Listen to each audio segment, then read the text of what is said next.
কেরানীগঞ্জের একটা আল্লাহর গোলাম রিস্কা চালায়, পাগড়ি মাথায়, কান্দে। ডাক দিয়া বললাম, হে পাগড়িওয়ালা, কই তুই কেমনে আসছিস? তোর তো টাকা নাই, তোর টাকা নাই, পয়সা নাই, তো তুই গরিব, রিস্কা চালায় খাও। মদিনার ঘরে তুই কেমনে আসছো? কই টাকা পাইছ? আল্লাহর গোলাম ডাক দিয়ে কয়, আমার টাকা নাই, পয়সা নাই। ঘর থেকে যখন হজের জন্য রওনা হয়ে গেছি, আমার বিবি অল্প কয়েকটা টাকা আমার পকেটের মধ্যে দিয়েছে। টাকাগুলো এখনো আছে, একটা টাকাও খরচ হয় নাই। কেমনে আসছো রে বান্দা? আল্লাহরে কেমনে রাজি করাইলে রে গোলাম? বান্দা চোখের পানি ছেড়ে আমার গলা জড়ায় কান্দে আর কয়, ও আল্লাহর বান্দা, রিস্কা চালাইতাম, ঢাকার শহরে রিস্কা চালাইতাম, গভীর রাত, রাত্র যখন গভীর হয়ে যাইত আমি রিস্কাটা বন্ধ করে ঘরে যাইতাম।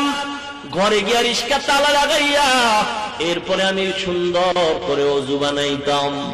ওযু বানাইয়া আমি একা নয়, আমার বিবির ওযু বানাইতাম।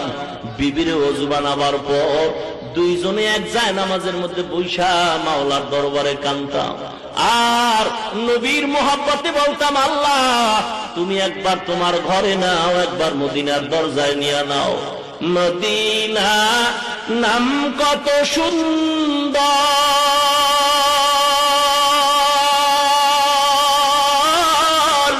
মদিনা কেরে সেওয়ান্তা,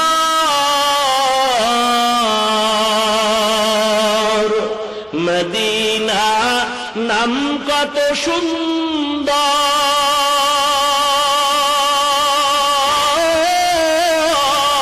মদিনা কেরে সেওয়ান্তা।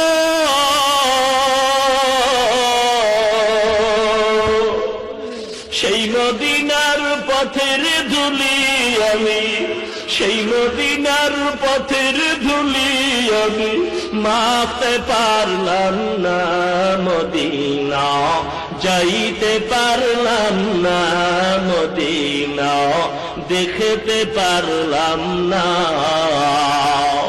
আমি অসহায় তাই এত দূরে রই, আমি অসহায় তাই এত দূরে রই, শুধু সালাম জানাই, মদিনা যাইতে পারলাম না, মদিনা দেখতে পারলাম না। আরো বেড়ে উবাল হাওয়া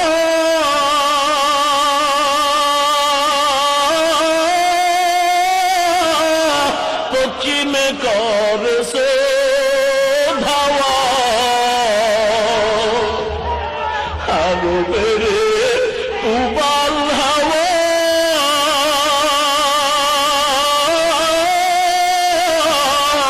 পশ্চিমে করছে ধাওয়া। এই গরিবের দুঃখী সালাম, এই গরিবের দুঃখী সালাম পৌঁছে দিও মদিনায়, মদিনা যাইতে পারলাম না।